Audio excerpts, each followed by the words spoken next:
उपलक्ष्य में हमने एक प्रोग्राम रखा है जिसमें आज के हमारे जो चीफ गेस्ट हैं श्री अशोक बालियान जी, जो एक प्रोग्रेसिव फार्मर भी हैं, और हमारे director sir doctor Ashok sir and हमारी जो प्राचार्य है डॉक्टर प्रेरणा मित्तल मैम और हमारे dean academic doctor mini Sharma sir.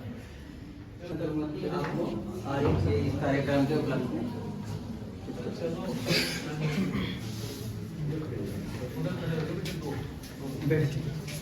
Ashok Balyan जी,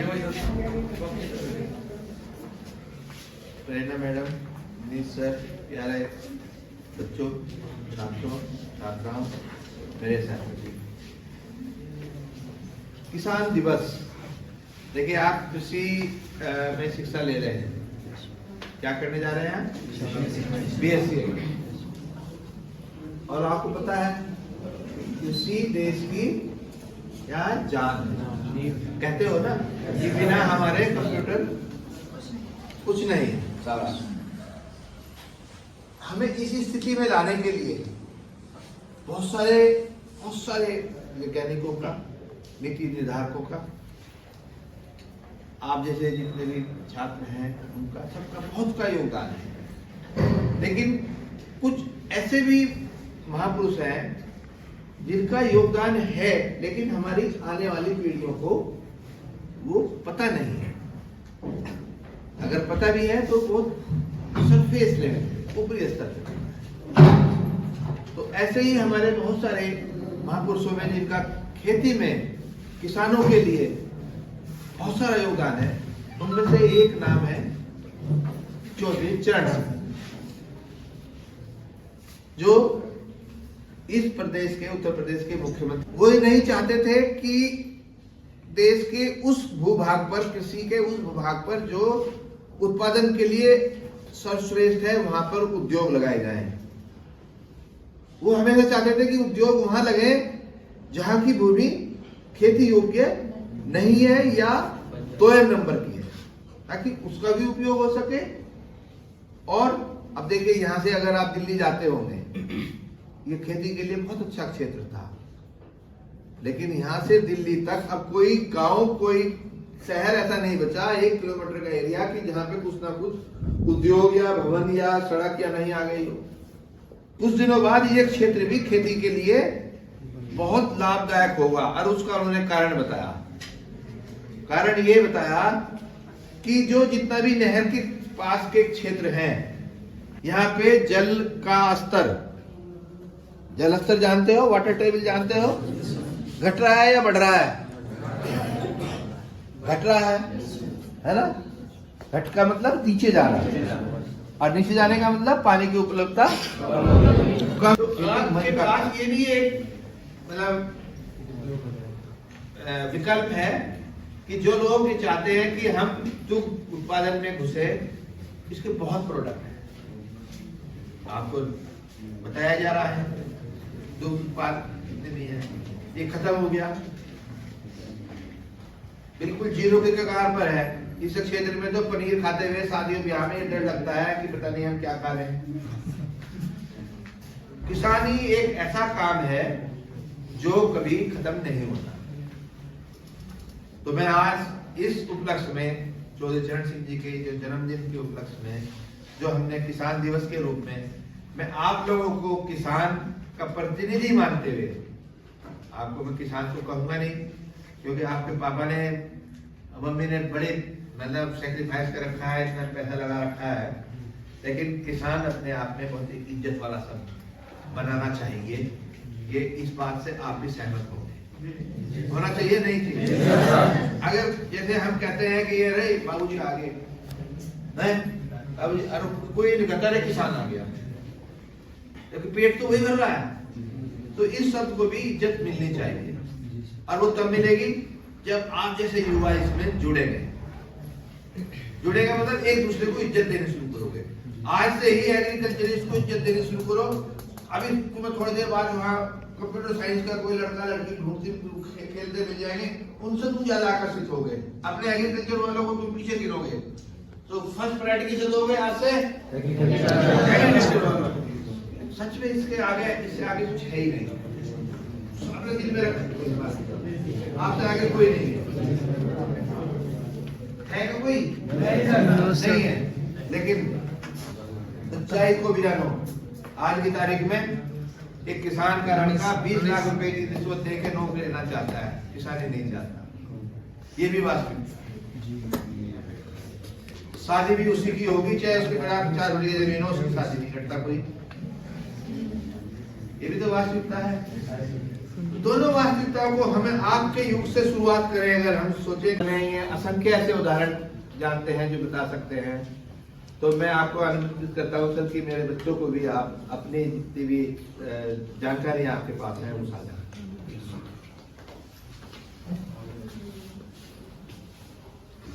किसान दिवस पर आज श्री राम डिग्री कॉलेज के एग्रीकल्चर कृषि विभाग के बच्चों के साथ किसान दिवस पर इस मीटिंग में परम आदरणीय डॉक्टर अशोक कुमार जी,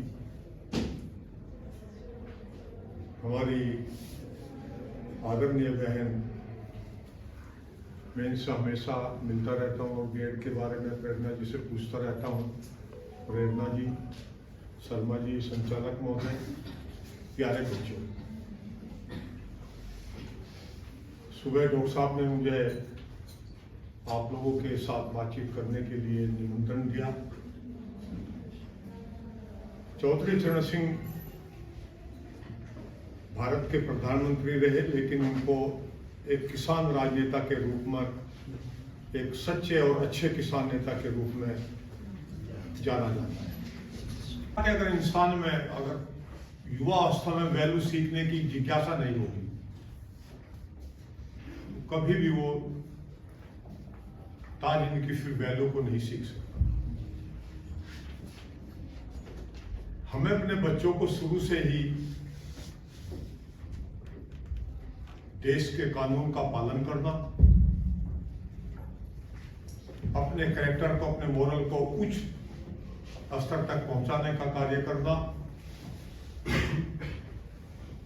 ये सब चीजें अगर हम अपने बच्चों में नहीं डालेंगे तो हम एक अच्छे देश का निर्माण नहीं कर सकते। स्वर्गीय चौधरी चरण सिंह जी इस बात के पक्के हैं। 1947 में आजाद होने के बाद चौधरी चरण सिंह ने देखा कि उत्तर प्रदेश में जमीन के मालिकाना हक को लेकर बहुत सारी असमानताएं हैं। एक व्यक्ति के पास हजारों बीघे जमीन है और एक व्यक्ति के पास वो लैंडलेस प्यूपिल है, उसके पास जमीन नहीं है।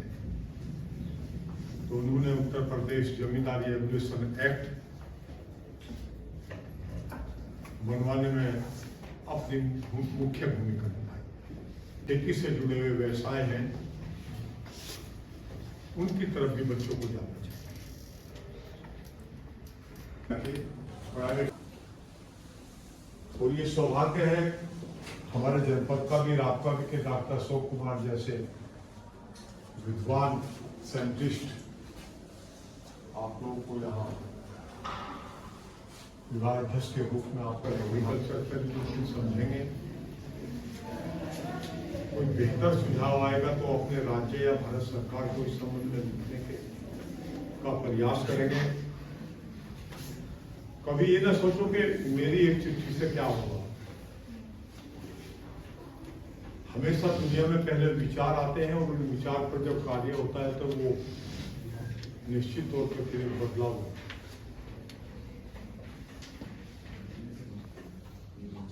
खेती में रिफॉर्म की बहुत जरूरत है। मैं युवाओं से भी अपील करना चाहता हूं कि कुछ भारत सरकार चाहती है कि पूरे देश में जो कृषि मंडियां हैं, कृषि मार्केट है, हालांकि बिहार में पैक्स और दूसरे माध्यम से फसलों की खरीद की जाती है, वहाँ कृषि मंडियों का कंसेप्ट 2003 में समाप्त हो गया था। और केरल राज्य, 2 राज्यों में कृषि मंडी का कंसेप्ट नहीं है, लेकिन दूसरी तरीके से वहाँ कृषि उपज को खरीदा जाता है। भारत सरकार इस ड्राफ्ट में कहती है कि हम चाहते हैं कि पूरे देश में एक जैसी मंडियां हों, एक जैसा टैक्स हो, और मंडियों के बाहर भी प्राइवेट सेक्टर में भी जो हमारा एग्रीकल्चर पासिंग आउट नौजवान है उसको रोजगार देने के लिए उसको भी अधिकार दिया जाए कि वो कृषि विपणन कृषि मार्केट के क्षेत्र में, क्योंकि सरकार का इसलिए आप लोगों की बहुत बड़ी जो एग्रीकल्चर से पासिंग आउट होकर जाएंगे या पढ़ रहे हैं इस देश में एक रिफॉर्म का माहौल बनाने के लिए आपकी बहुत बड़ी भूमिका, जो अब तक बिल्कुल नगण्य है अर्थात जीरो है। जब 3 कृषि रिफॉर्म के बिल आए थे तब भी देश के युवाओं का चुप रहना, उन कानूनों को न पढ़ना, ये हमारे लिए दुर्भाग्य है। मैंने अपनी विदेश यात्राओं में एक चीज और देखी, फिर वहां का युवा जब पढ़ता है तो वो फिर दुनिया की सब चीज भूल जाता है। जब वो खेलता है तो पढ़ाई के बारे में सब कुछ भूल जाता है, केवल खेलता है। जब वो अपने देश के बारे में सोचता है तो उस वक्त वो अपने देश के बारे में सोचता है। ड्रेस है वो हमारे से भिन्न ड्रेस है यूरोपियन लड़कियों की, लेकिन मुझे एक हफ्ते बाद चौधरी टिकैत बोले कि कपड़ों की वजह से कारण नहीं है भारत में कि हम महिलाओं का कपड़े के आधार पर आकलन करते हैं, यह हमारी सोच का अंतर है।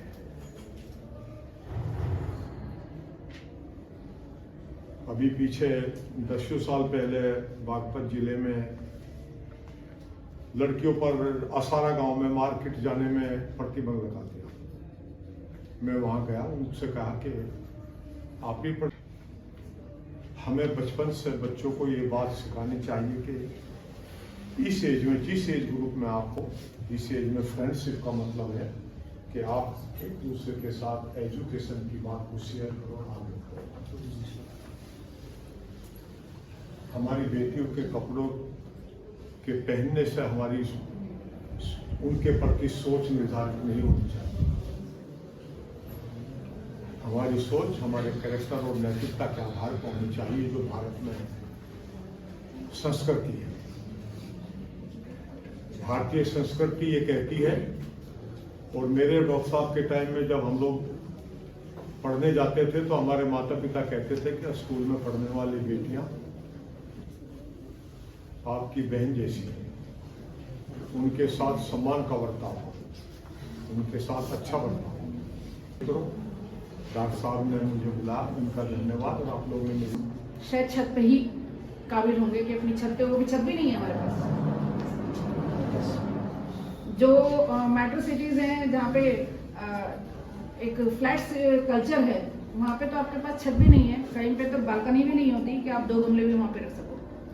तो फिर आप एक बालकनी में करोड़ की गोभियां कैसे उगाओगे तो पता नहीं।